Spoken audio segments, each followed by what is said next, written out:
के लिए आह्वान वचन हम सुने। भजन संहिता भजन नंबर 72, उसका पद संख्या 12 से 15। भजन संहिता भजन नंबर पद संख्या 12 से 15। क्योंकि वह दुहाई देने वाले दरिद्र का और दुखी और असहाय मनुष्य का उद्धार करेगा। वह कंगाल और दरिद्र पर तरस खाएगा और दरिद्रों के प्राणों को बचाएगा। वह उनके प्राणों को अंधेर और उपद्रव से छुड़ा लेगा और उसका लहू उसकी दृष्टि में अनमोल ठहरेगा। वह जीवित रहेगा और सेबा के सोने में से उसको दिया जाएगा। लोग उसके लिए नित्य प्रार्थना करेंगे और दिन भर उसको धन्य कहते रहेंगे। आमीन। हम प्रार्थना करें। हे सर्वशक्तिमान जीवित अनुग्रहकारी यहोवा पिता परमेश्वर, प्रभु देख हम इस समय मंडली के इतने तेरे ख्रीस्त विश्वासी गण, प्रभु हम तुझे स्मरण करते हैं और तुझे सारे हृदय से धन्यवाद देते हैं कि तू हम सबों को आज के इस महिला रविवार में सुरक्षित रखा है और इस समय बहनों के द्वारा से हम आपकी महिमा, आपकी गवाही हम देना चाहते हैं। हे प्रभु परमेश्वर, इसमें हमारी सहायता कीजिए। प्रभु परमेश्वर, आपकी आज्ञा है मार्क सुसमाचार 16 उसका 7 पद में, परंतु तुम जाओ और उसके चेलों और पतरस से कहो कि वह तुमसे पहले गलील को जाएगा। जैसा उसने तुमसे कहा था तुम वही उससे देखोगे। हे प्रभु परमेश्वर, आपकी आज्ञा जो बहनों के लिए है, प्रभु हम आगे आने सके और आपके जीवित गवाही को हम हर जगह फैलाने सके। यीशु के नाम में आपकी सामर्थ हम चाहते हैं, तो हमारी सहायता और अगुवाई कीजिए। प्रार्थना यीशु के नाम से मांगते हैं। Hi, hi.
सबों को हमारे प्रभु यीशु ख्रिस्त की ओर से बड़ी अनुग्रह और शांति बहुतायत से मिले, आमीन। आइए हम प्रार्थना करें।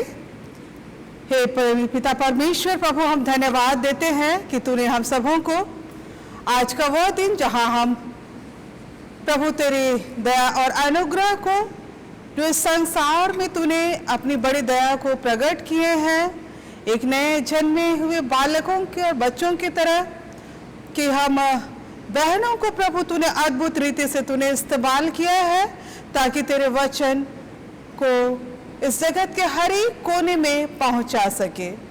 प्रभु परमेश्वर, तू जो दया का धनी है, अपनी बड़ी दया को हम सबों के जीवन में बहुतायत से दे, और यह प्रार्थना यीशु नाम से मांगते हैं, आमीन। अभी के लिए जो उपदेश पाठ वचन है जो हमें मिलता है लूका रचित सुसमाचार उसका 10वां अध्याय पद 38 से 42। लूका 10 पद 38 से 42। इसमें इस प्रकार लिखा हुआ है, जब वे जा रहे थे तो वह एक गांव में गया और मार्था नामक एक स्त्री ने उसे अपने घर में उतारा।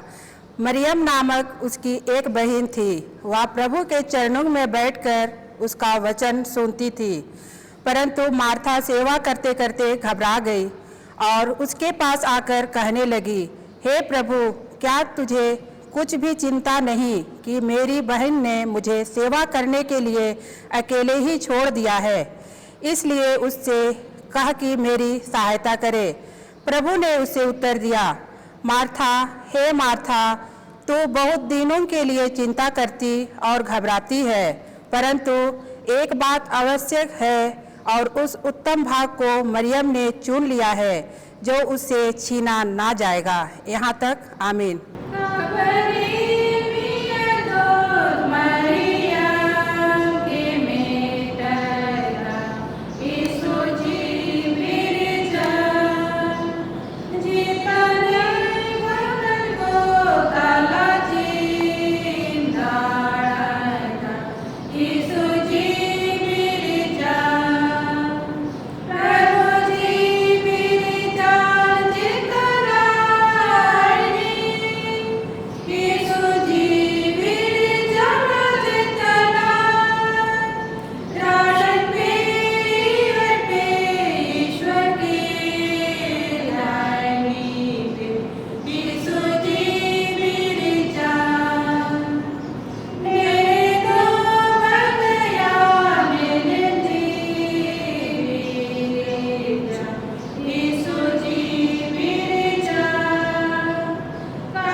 मसीह मेरे प्रिय भाई और बहनों, हम परमेश्वर को धन्यवाद देते हैं कि आज वह इतवार है जिसका नाम है क्वासी मोदोगेनिते, अर्थात नए जन्मे बालकों की नाई।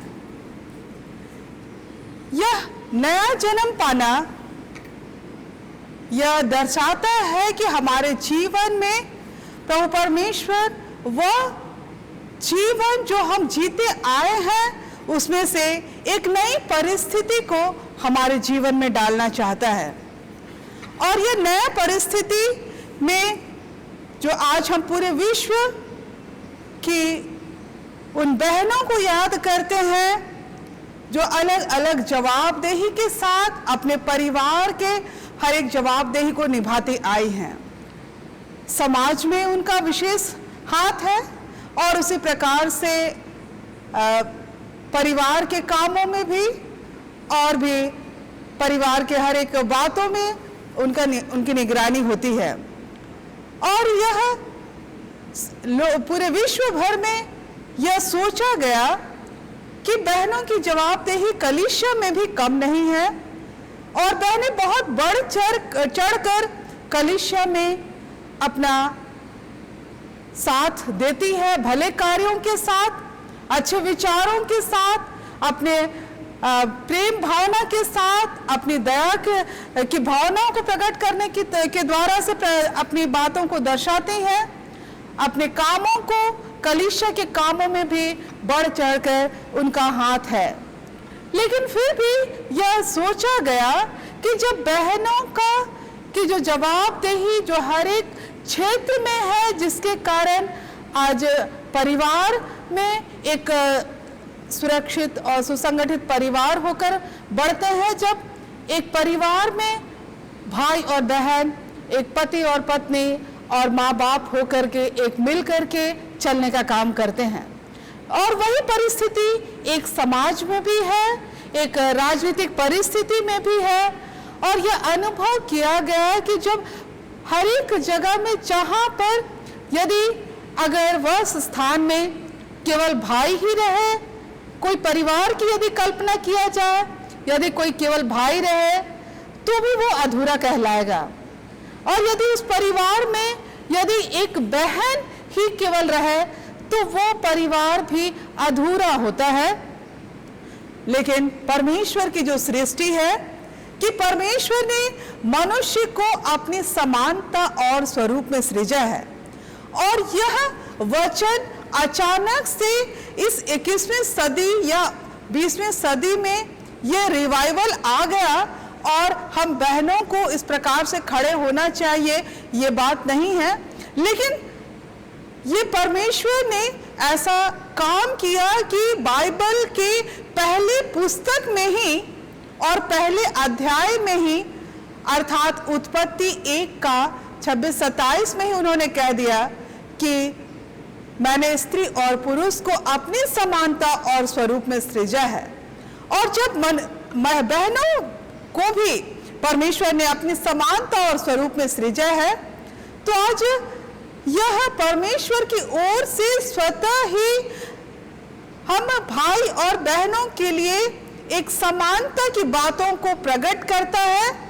और दूसरी ओर यह भी दर्शाता है कि कुछ ऐसी बातें हमारे सामने में आ सकती कि क्या बाइबल बहनों को यह अधिकार देता है कि वे सुसमाचार का काम कर सके।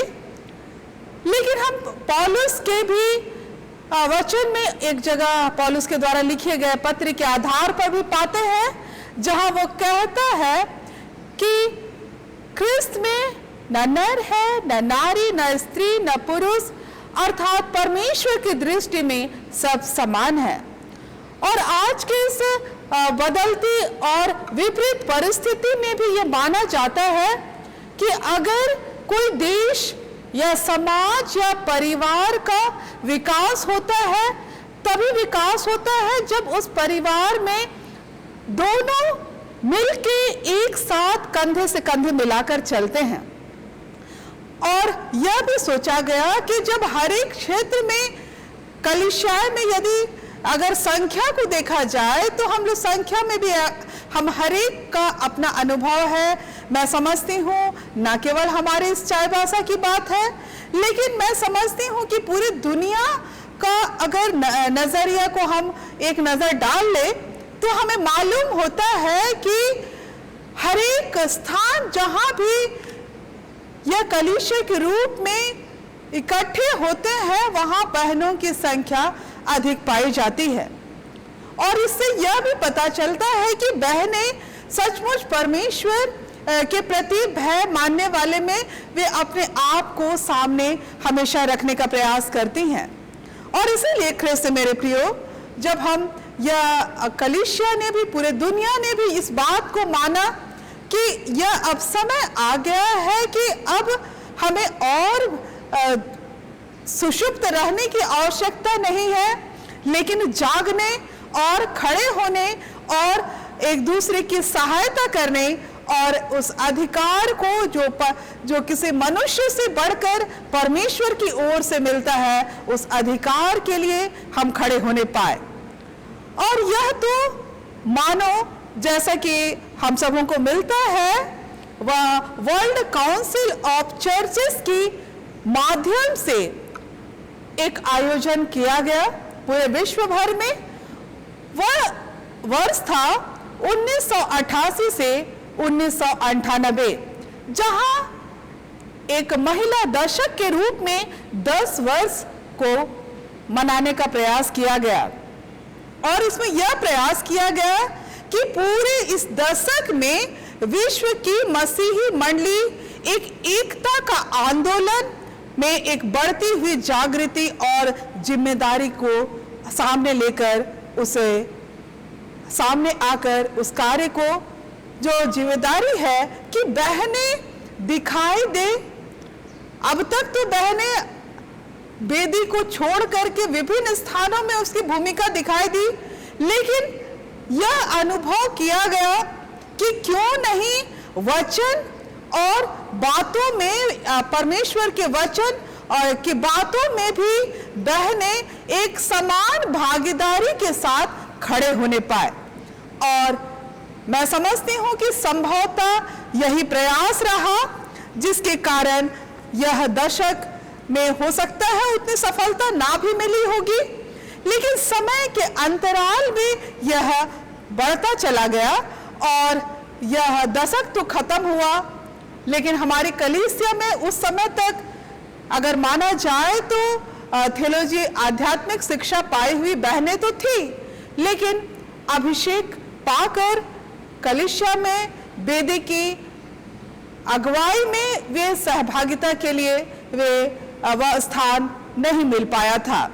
लेकिन परमेश्वर का धन्यवाद हो कि हो ना हो, ये दशक का ही एक बहुत बड़ा प्रयास है कि यह महिला दशक के बाद यह बदलकर महिला दिवस का रूप आया। और इसीलिए जब ये महिला दिवस की बात हम करते हैं तो कुछ बिंदु को हम अपने बीच में रखना चाहते हैं, और वह यही है कि इस महिला को एक दिवस के रूप में पूरे जो गॉस्नर कलीसिया में यह निर्णय लिया गया और अब उसे मनाने का प्रयास किया जा रहा है। और उसमें यही हम लोग पाते हैं, जिसमें एक पहली बात कि मसीही मंडलियों को योग्य बनाना कि वे अपने आप को सभी प्रकार के अत्याचारों से और महिलाओं के विरुद्ध भेदभाव उत्पन्न करने वाली शिक्षा और पद्धतियों से मुक्त रखे। दूसरी बात, महिलाओं को प्रोत्साहन देना कि समाज और मसीही मंडलियों में महिलाओं की वर्तमान स्थिति की जांच करे। तीसरा, महिलाओं को प्रोत्साहन देना कि वे मसीही मंडलियों को सभी प्रकार की सेवाओं में, आराधना की पद्धतियों में, धर्म विज्ञान की शिक्षा में और तथा मसीही मंडलियों के धार्मिक जीवन में महिलाओं के साथ मिलकर विशेष कार्यक्रम को आयोजित करें। चौथा, महिलाओं को प्रोत्साहन देना कि समाज में महिलाओं के सामने आने वाले मुद्दों पर महिलाओं के साथ मिलकर दृढ़ संकल्प रूप से कार्य करें और महिलाओं के साथ हो रहे अन्यायों के मुद्दों पर प्रभावशाली और नीति प्रेरक मोर्चा ग्रहण करें। पांचवी बात, महिलाओं को प्रोत्साहन देना कि महिलाओं के नए समुदाय के निर्माण में कौन सी नई नई गतिविधि की जा सकती है। तो ख्रिस्त मेरे प्रिय भाई और बहनों, यह कुछ ऐसे मुद्दे हैं जो सामने रखे गए। और आज का वह वचन जहां हम लोग यह देखने पाते हैं, जहां दो बहनों का चित्र दिखाई देता है। एक बहन काम करने वाली दिखाई देती है और दूसरी बहन सुनने वाले के रूप में दिखाई देती है। और यहाँ आज का वह इतवार है जो ठीक पुनरुत्थान के पर्व के दूसरे इतवार में हम इसको मनाते हैं महिला दिवस के रूप में। और ऐसा मनाने के पीछे कारण यही है, जिसमें कि हम सभी जानते हैं कि यीशु ख्रिस्त जब वह कब्र पर था और मरियम मगदलनी, मरियम और सलोमी उसको तेल डालने के लिए, अभिषेक करने उसको के लिए कब्र पर गई और वहां उन्होंने खाली कब्र देखा।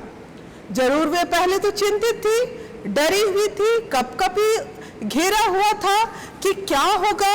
हम लोग तो जानते हैं कि वह तो बहुत बड़ा कब्र था, बड़ा पत्थर था, हम लोग कैसे वहां हटा सकते हैं।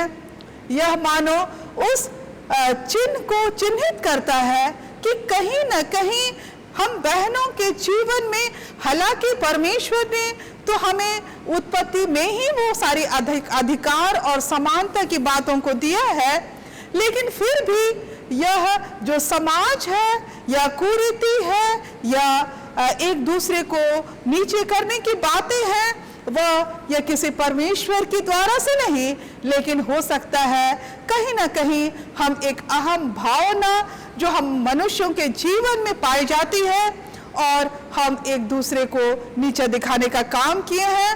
और हो सकता है कि बहनें हमेशा शोषित होती चली गई और उठ नहीं पाई। और हो सकता है ऐसा ही समाज, एक बच्चों का भी कहा जा सकता है, ऐसा ही समाज हम उन असहाय और जो समाज में बहिष्कृत हुए हैं वैसे समूह को भी हम लोग कह सकते हैं कि आज विभिन्न प्रकार से रोड़ा और है उन लोगों के जीवन में जो कमजोर पक्ष के रूप में कहीं ना कहीं हम अपने आप को समझने लगे हैं।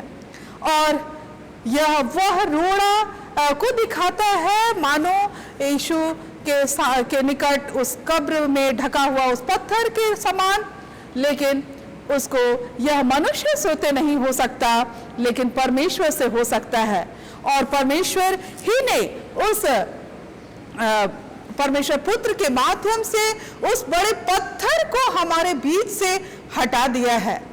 उस कमजोरी अवस्था में पड़ी हुई दशा को जो हमारे जीवन में थी, उसको उसने हटा दिया है। और यह समय है कि जब यीशु जी उठा है, और यह समय है जब यीशु हमारे जीवन में एक अतिथि के रूप में आना चाहता है। यहाँ एक बाइबल में एक ऐसे दृश्य को पाते हैं जहाँ कि हम यह पाते हैं कि यीशु एक अतिथि के रूप में आता है, जहाँ पर में मार्था और मरियम है। यहाँ दो प्रकार के स्वभाव की बातों को देखा जाता है। और हम यह पाते हैं कि आदतें हमारे जीवन को बदलती है, आदतें हमारे जीवन को बदलती है। और कहीं ना कहीं यह आदत है, एक बहन का आदत है काम करने का आदत है, और एक बहन का दिखाई दे रहा है कि वह सुनना ज्यादा पसंद करती है। और ऐसे ही हुआ कि यीशु जब आया तो वहां वो देख रहे हैं कि वह काम करते हुए दिखाई दे रही है। मार्था और मरियम जो है वह यीशु के वचन को सुनते हुए दिखाई दे रही है। और यह कहीं ना कहीं यह आदत हम में से हर एक के जीवन में पाया जाता है। और कुछ ऐसी आदतें जो हमारे जीवन में होती है, जो इस वचन के माध्यम से हम लोग सीखेंगे, और वह यही है कि आत्मिक रूप से हमारे जीवन में एक नवीनीकरण को प्रभु लाना चाहता है कि हम अपने आप को देखें, अपने आप को प्रभु के निकट में हम लाकर उपस्थित करने सके।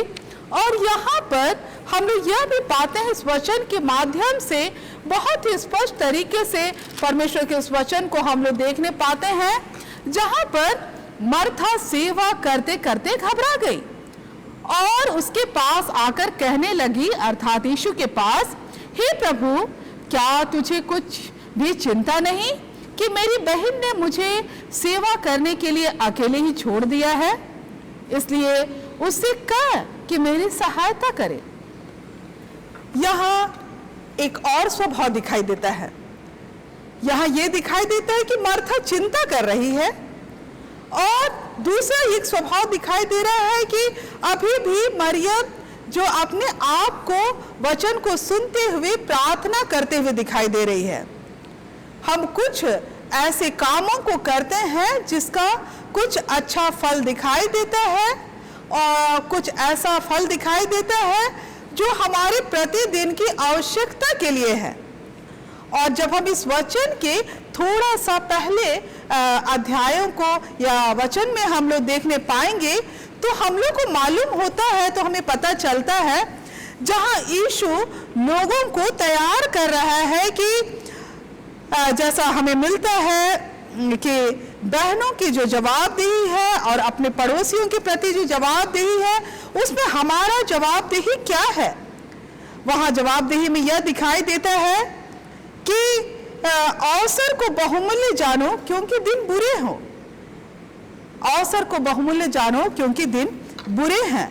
और इसलिए ऐसे समय में हम जब पाते हैं कि जहां एक आत्मिक रूप से बढ़ने की बातें हैं और वहां पर यह बहन जो है मरियम जो वचन सुनते हुए दिखाई दे रही है, वह उस बात के लिए अपने आप को पाती है कि मैं उस अपने आप को उसमें शामिल करती है कि यह वह चीज है जो हमारे जीवन से ना केवल इसी जगत में लेकिन इस जगत से के बाद भी वह हमारे जीवन से छूटेगा नहीं, हमसे छीना नहीं जाएगा।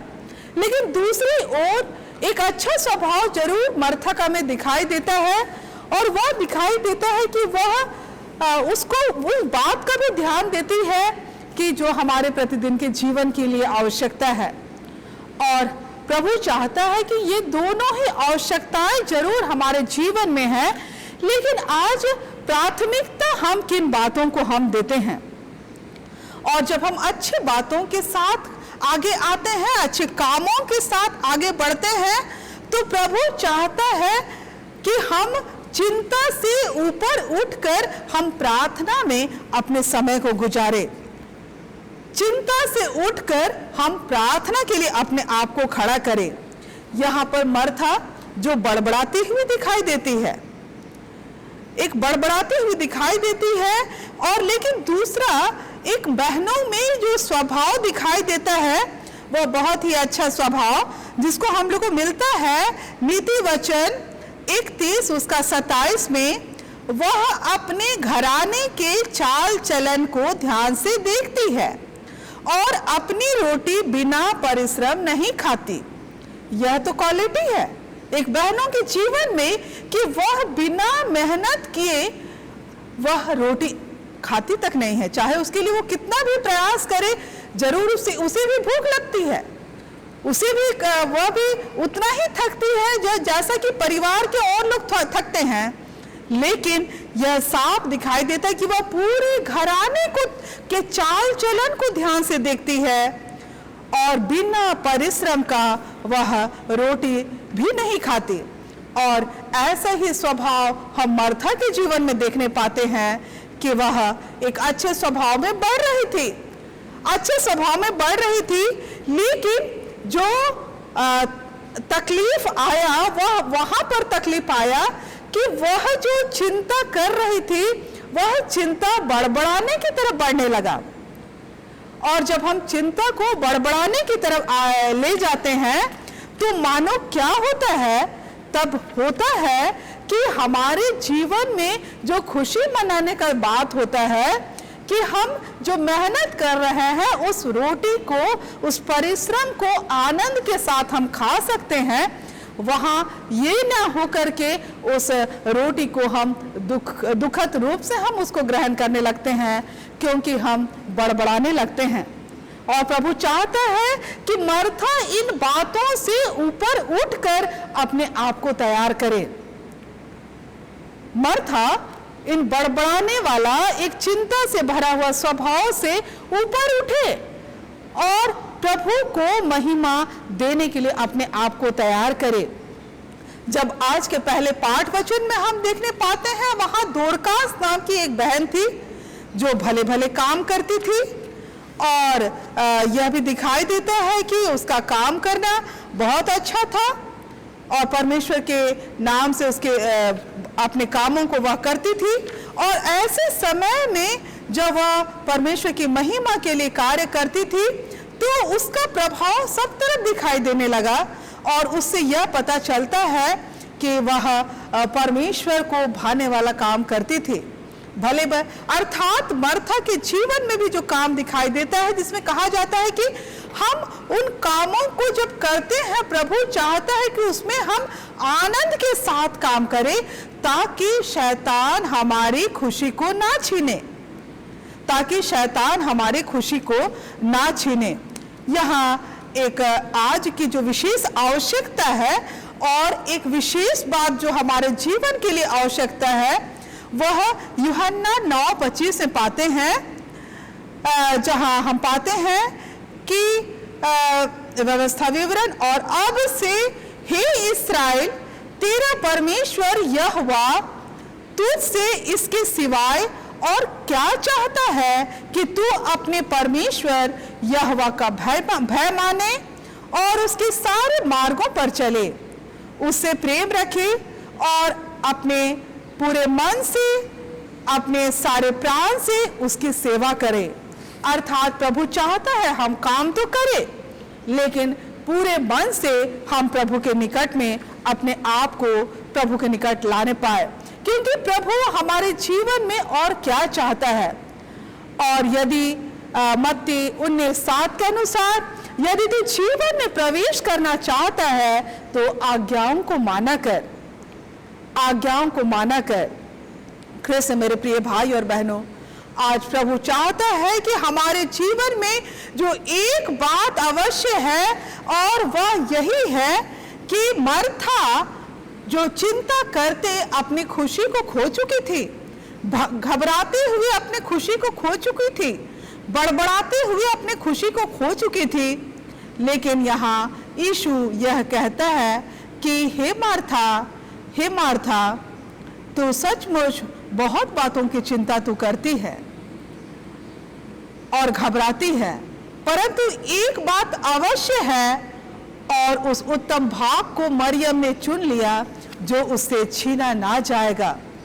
ख्रिस्त मेरे प्रिय भाई और बहनों, आज हमारा और आपका जीवन जो थोड़े समय के लिए है, थोड़े समय के लिए है, और इसीलिए वचन बताता है कि आज जब हम समर्पित भावना के साथ हम सेवा का भी काम करते हैं तो इस मरियम की तरह हम उस उत्तम भाग को हम पा सकते हैं, उत्तम भाग के लिए हम प्रशस्त हो सकते हैं, जैसा कि इब्रानी 11:25 के अनुसार मिलता है कि इसलिए कि उसे पाप में थोड़े दिन के लिए दुख भोगने से परमेश्वर के साथ दुख भोगना और उत्तम लगा। ख्रिस्त मेरे प्रियो, आज हमारे और आपके जीवन के लिए जरूर जानते हैं कि हमारे जीवन में आज विभिन्न प्रकार की परिस्थितियां हैं, हमारे जीवन में अनेक प्रकार की चुनौती है। हो सकता है हमारे काम करने के तरीके हम बहुत बार गिने नहीं जाएंगे, लेकिन आज हमें उससे बढ़कर जब हम इस महिला दिवस को मना रहे हैं, प्रभु चाहता है कि हम आज वह समय है कि जो बातों को हम छोड़ चुके हैं, हो सकता है उसको हम ध्यान देना छोड़ दिए हैं, आज प्रभु चाहता है कि हम कुछ नई आदतों को हमारे जीवन में जोड़ते चले जाए। प्रभु चाहता है, क्योंकि प्रभु का शब्द वह शब्द है जो कि परमेश्वर आडंबर युक्त भाषा नहीं बोलता, और प्रभु चाहता है कि हम धर्मी बनते रहने का ढोंग छोड़ दें, जहां हम सोचते हैं कि हम अपने आप को ऐसा करते रहेंगे तो हम प्रभु को हम प्रभावित करने का प्रयास कर रहे हैं, लेकिन प्रभु चाहता है कि हम हृदय से हम प्रभु को ग्रहण करने पाए, हृदय से उस सेवा का काम के लिए अपने आप को तैयार करें, हृदय से हम अपने आप को प्रभु के महिमा के लिए हम तैयार करने वाले होने पाए। बहुत से काम जो हम करते हैं, हो सकता है उसका कोई अर्थ नहीं है, हो सकता है बहुत सारा काम करते हैं जो हमारे लिए गिना नहीं जाएगा, हो सकता है कुछ ऐसे विचारों को हम सोचते हैं जिसका कोई मायने नहीं होगा। और ऐसे ही समय में जहां आज हमें मूल्यांकन करना है कि आज हम कैसी बातों का विचार करें जो लोगों को सहायता करे एक अच्छी बातों के लिए। हम जरूर ये सुनने में अच्छा लगता है जब हम अपने आप को इस आराधना के बीच में खड़े होते हैं या फिर प्रार्थना करते हैं तो हम बहुत अच्छे शब्दों का इस्तेमाल करते हैं, तो ऐसा हम सोचने लगते हैं कि हम अपने आप को उस परमेश्वर के सामने अपने आप को धर्मी का ढोंग तो बना नहीं रहे हैं, लेकिन प्रभु चाहता है कि हम उससे ऊपर उठ करके हम आगे खड़े हो, क्योंकि शैतान इसी समय के इंतजार में रहता है कि कहीं हमारे वो खुशी को चुरा ना ले। और इसीलिए अवसर को बहुमूल्य समझने की बात है, अवसर को हम बहुमूल्य समझे, और जब हम अवसर को हम बहुमूल्य समझते हैं तो हमारे लिए इसी नैतिकता में ही एक सामर्थ्य की बात है। और जब हम अगर अपने व्यवहारिक पक्ष को देखें तो हम अगर एक बार अगर हम सोच कर देखें, क्या अभी तक सुबह से लेकर के अभी तक क्या ऐसा स्वभाव तो कहीं मेरा नहीं रहा कि हम किसी के लिए भी, चाहे परिवार हो सकते हैं, चाहे दूसरे परिवार के लोग हो सकते हैं, किसी के लिए भी क्या बुरा प्रकार का सोच और विचार या बड़बड़ाने का विचार कहीं मेरे मन में तो नहीं आया है? क्या हम उससे बचे हैं? और क्या हम अगर ये हम सोच सकते हैं कि अगर ऐसा नहीं सोचे तो बहुत अच्छी बात है, लेकिन कहीं ना कहीं ऐसी बातों से हम बच नहीं पाते हैं और हम यह पाते हैं कि मर्था वाला स्वभाव हमारे जीवन में पाया जाता है। बहुत बार हम इसी प्रकार के स्वभाव में अपने आप को गुजार कर अपनी खुशी को जो हमको मनाना चाहिए वो हमारे अंदर से छिन जाता है। लेकिन प्रभु चाहता है कि आज हम सशक्त होने के लिए जब हम इस महिला दिवस को मना रहे हैं तो यह सशक्त वो हो हमारे जीवन में कि हमारे अंदर की जो भावना है वहाँ पवित्रता की बात आ जाए। हम सशक्त हो उस मायने के लिए कि हमारे अंदर में नैतिकता की बातें आ जाए। हम सशक्त हो उस बात के लिए कि हम प्रभु को सच में आदर दे सके, एक वैसा वाला भय के साथ हम मानने के लिए तैयार हो जाए। इस दुनिया की कोई भी क्यों ना हो, हम बहुत बार हम इस आनंद को जब आज हम मना रहे हैं, प्रभु चाहता है कि हम एक बहुतायत का आनंद में को हम मनाने पाए, ताकि आज का और आज के बाद का अगला जो भी हमारा जीवन है, हमारी खुशी कोई ना छीनने पाए, हमारे खुशी पर किसी प्रकार का आँच ना आने पाए और उसके द्वारा से सारा आदर और महिमा उस जीवित परमेश्वर को मिलने पाए। परमेश्वर इस वचन के द्वारा से हम सबों को बड़ी अनुग्रह और सहायता बहुतायत से प्रदान करे। आइए हम प्रार्थना करें। हे प्रेमी पिता परमेश्वर, प्रभु हम धन्यवाद देते हैं जहाँ तूने हम सबों को अपनी बड़ी दया और अनुग्रह में हम सबों को संभाला है। जरूर हम इस लायक और योग्य तो नहीं रहे, लेकिन प्रभु तू हमें जो सहायता किया है उसके लिए हम धन्यवाद देते हैं। प्रभु होने दे जिस प्रकार से दोरकास को तूने जी उठने के लिए प्रभु एक बड़े सामर्थ के साथ अपने चेलों को अधिकार दिया, और वैसे ही बड़े सामर्थ के साथ हम बहनों को प्रभु तूने एक पहले सुसमाचार पहुंचाने वाली के रूप में खड़ा किया। और यह तेरी ओर से जो हमें अधिकार दिया गया है हर एक इस जगत में सुसमाचार को पहुंचाने के लिए, प्रभु तू चाहता है कि हम सब मिल कर के इस संसार को प्रभु तेरे नाम से जीत सके।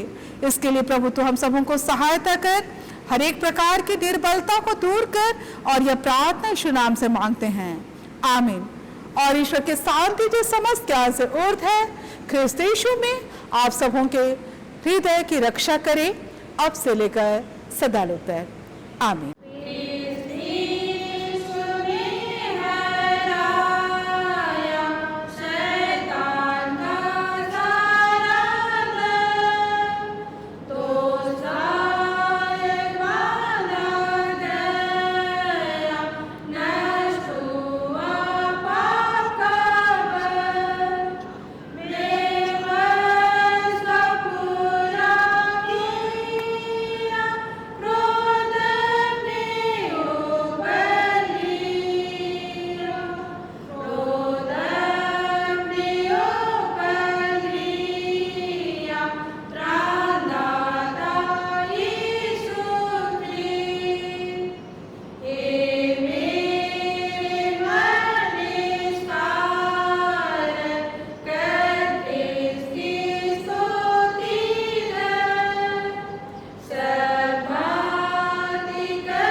दिवस के अवसर पर उन दुखित लोगों और असहायों के लिए दुआ करें और आज उनके दुआ के साथ हम उनकी आशा की दीप को जलाते हुए उनके लिए प्रार्थना करें।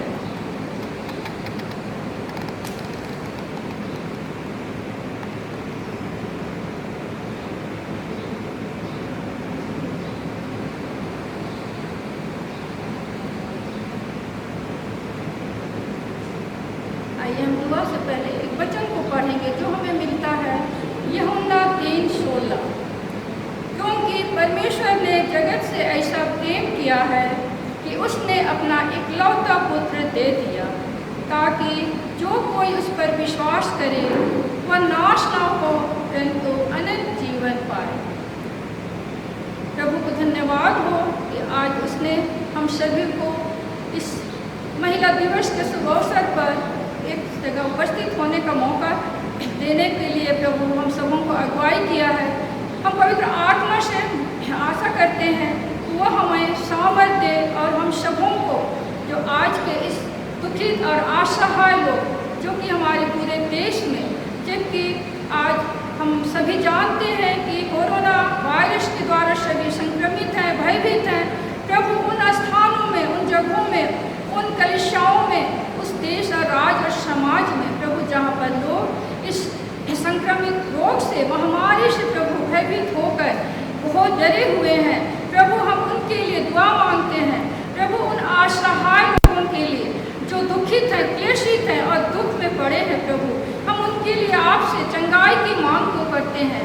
हाँ प्रभु, कितने ऐसे लोग हैं जो इस महामारी से प्रभु बेमौत मारे गए हैं, प्रभु उनके लिए आज तक चंगाई की कोई आशा उम्मीद नहीं हो पाई है, लेकिन प्रभु जो अब जीवित हैं, सुरक्षित हैं, प्रभु उनके लिए जो भी इस वक्त इलाज के लिए जो भी उपाय किए जा रहे हैं सरकार की ओर से, घरों में या जहाँ कहीं भी प्रभु उनके लिए जो उपाय किए जा रहे हैं, जो प्रबंध किए जा रहे हैं, प्रभु वहाँ पर उन स्थानों में प्रभु आपकी आशीष होने पाए, ताकि ये लोग जो संक्रमित हैं प्रभु या उन असहाय लोगों पर प्रभु तो अपनी कृपा दृष्टि को रखना, ताकि वे लोग आपके उस महान जो हमारे पापों के लिए आपने पुरस्कार पर बलिदान किया उस लहू के द्वारा प्रभु चंगाई को प्राप्त कर सके।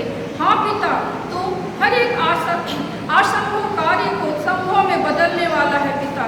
हम आपसे दुआ मांगते हैं प्रभु, इस भयंकर परिस्थिति में आप हम सबों के साथ हो, विशेषकर प्रभु आज जबकि हम महिला वर्ष के रूप में हम एक जगह विभिन्न स्थानों में होकर प्रभु आपको धन्यवाद देते हैं, आपकी महिमा स्तुति करते हैं प्रभु। तो हम सबों को अपने आत्मा से अगुवाई कीजिए कि हम सभी आप पर उस आशा और विश्वास को जो आपने अपने वचन के माध्यम से हमें बताया है कि और हमें अगुवाई दिया है प्रभु, जिस प्रकार तूने यीशु मसीह के जी उठने पर प्रभु मार्था और मरियम को जो कब्र में उपस्थित किया प्रभु, और उनके द्वारा तूने बहुत से बहनों को भी तूने तैयार किया है।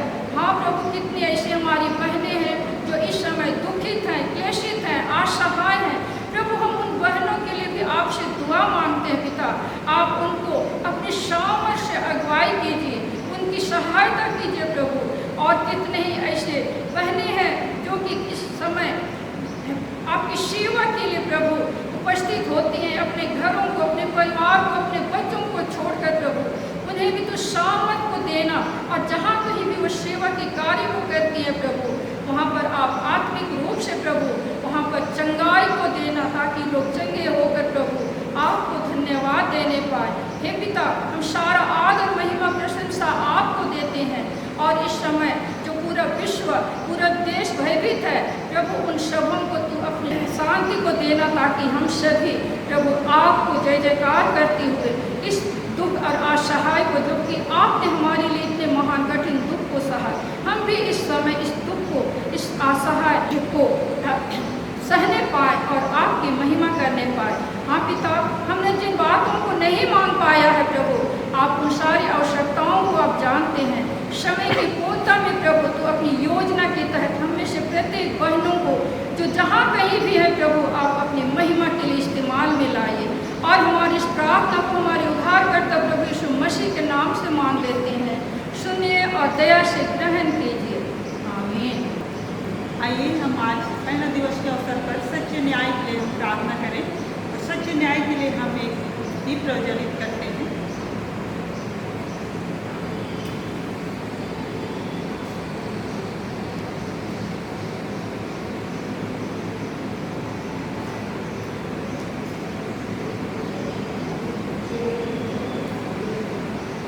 हम प्रार्थना करें।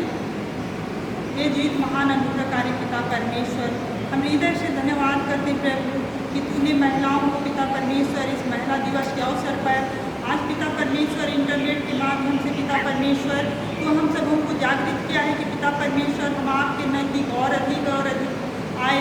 और पिता परमेश्वर हम आपको हृदय से धन्यवाद करते हैं कि पिता परमेश्वर तूने इस समय जो पिता परमेश्वर आज हमारे देश में हमारे विश्व में पिता परमेश्वर आज जिस समय से लोग गुजर रहे हैं, जिस परिस्थिति में हमारा विश्व गुजर रहा है पिता परमेश्वर, उस पर हम सब वाकिफ हैं पिता। और हम आपसे आशीष चाहते हैं, अनुग्रह चाहते हैं। इस महिला दिवस के अवसर पर पिता परमेश्वर न्याय के विषय में प्रार्थना करने के लिए प्रभु परमेश्वर तूने मुझे उपस्थित किया है पिता परमेश्वर। हम महिलाओं के लिए विशेष प्रार्थना करते हैं प्रभु परमेश्वर कि जिस तरह पिता परमेश्वर आज महिलाएं इस महामारी के रोग से पिता परमेश्वर और विश्व पूरा पिता परमेश्वर इस महामारी से पीड़ित है। और पिता परमेश्वर हम जबकि पिता परमेश्वर महिलाएं परिवार घर में रहकर पिता परमेश्वर आपके अनुग्रह दया में छिपे जाते हैं प्रभु। और हम प्रार्थना करते हैं कि पिता परमेश्वर तू हर एक के जीवन के संग साथ बोले पिता परमेश्वर, इस पर आपके अनुग्रह और दया हमारे परिवार में और हमारी कलीसिया में और हमारे समाज में बनी रहे प्रभु। हम धन्यवाद करते हैं मेरे परमेश्वर क्योंकि तू महान जीवी सामर्थी है पिता परमेश्वर। आपके इस जीव उठने के द्वारा पिता परमेश्वर हम हर एक लोग शांति पाते हैं, उद्धार पाते हैं और उस मार्ग की तैयारी में जाते हैं जो पिता परमेश्वर तूने हमारे लिए तैयार किया है प्रभु परमेश्वर। हम उस न्याय के लिए प्रार्थना करते हैं जबकि महिलाओं को तूने पिता परमेश्वर न्याय के लिए पिता परमेश्वर उपस्थित किया है मेरे परमेश्वर। हम धन्यवाद करते हैं प्रभु परमेश्वर हर महिलाओं को पिता परमेश्वर देश में समाज में और अपने परिवार में न्याय दिलाने के लिए प्रभु परमेश्वर हम प्रार्थना करते हैं। हर एक की जिम्मेवारी को समझते हुए पिता परमेश्वर हर एक को न्याय दिला पिता परमेश्वर, ताकि पिता परमेश्वर व पुरुष के संग संचार चलकर पिता परमेश्वर महिलाएं भी अपने जिम्मेवारी को समझने सके और आपके नाम की महिमा करने पाए प्रभु। हम धन्यवाद करते हैं पिता परमेश्वर। हम पूरे विश्व के लिए पूरे कलीसिया के लिए हम प्रार्थना करते हैं प्रभु जबकि इस महामारी के द्वारा पिता परमेश्वर हर एक संसार उथल पुथल की अवस्था में है प्रभु। इस न्याय के द्वारा पिता परमेश्वर अपने शांति को भेज, अपने सामर्थ को भेज, ताकि पिता परमेश्वर हम उस अनुग्रह और दया में छिपे जाएं और पिता परमेश्वर आपके उस लहू बहाए हुए अनमोल लहू के द्वारा पिता परमेश्वर हम शुद्ध और होते चले जाए पिता परमेश्वर। हम धन्यवाद करते मेरे परमेश्वर, तू महान और अनुग्रह और दया पिता परमेश्वर है पिता परमेश्वर। हम हर एक पिता परमेश्वर आपके लहू में धोते हैं और शुद्ध करते हैं और पवित्र करते हैं प्रभु। जबकि पिता परमेश्वर हम हर एक लोग पिता परमेश्वर आपके अनुग्रह दया में छिपते हैं और आपके अनुग्रह दया में हम आशीष पाते हैं पिता परमेश्वर। अंत के दिनों में पिता परमेश्वर हम हर एक को पिता परमेश्वर तैयार कर, ताकि पिता परमेश्वर हम हर एक लोग आपके आशीषों से परिपूर्ण होकर आपके इस मार्ग पर चलने पाए जो पिता परमेश्वर आपने हम सभी को बताया है पिता परमेश्वर। हम महिलाओं के लिए विशेष प्रार्थना करते हैं प्रभु, जो शोषण होते हैं हर एक परिवार में जो महिलाएं सताई जाती है और पिता परमेश्वर कितने तरह की पिता परमेश्वर प्रताड़ित होती है महिलाएं, उन सबको हम आपके हाथ में सौंपते हैं प्रभु। हर एक को अपने अनुग्रह और दया में छिपाइए और उन्हें अपने लहू से पिता परमेश्वर वंचित कीजिए, ताकि पिता परमेश्वर हर एक महिला और हर एक देश के लोग पिता परमेश्वर शांति और अमन से जीने पाए। आदर और महिमा और प्रशंसा हम आपको देते हैं मेरे परमेश्वर। और हमने जो भी जाने अनजाने पाप और दोष और अपराध किया है यीशु मसीह नासरी के नाम से हमारे हर एक के पापों को क्षमा कर। और यह दीनताई की प्रार्थना तेरे बेटे उद्धार करता प्रभु यीशु के मधुर मीठे नाम में मांगते दर से सुनिए और स्वर्ग के राज में ग्रहण कीजिए। हमारे स्वर्गीय पिता तेरा नाम पवित्र हो, तेरा राज सर्वत्र आवे, तेरी इच्छा पूरी हो, जैसे स्वर्ग पर जैसे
अब त्रिएक परमेश्वर का आशीर्वाद विश्वासी हृदय से आप सबों के मन और हृदय की रक्षा करे।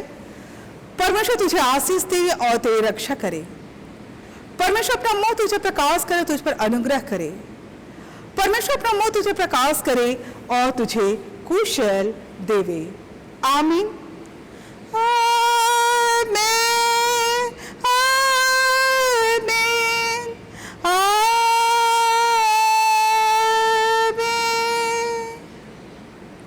इस सहाय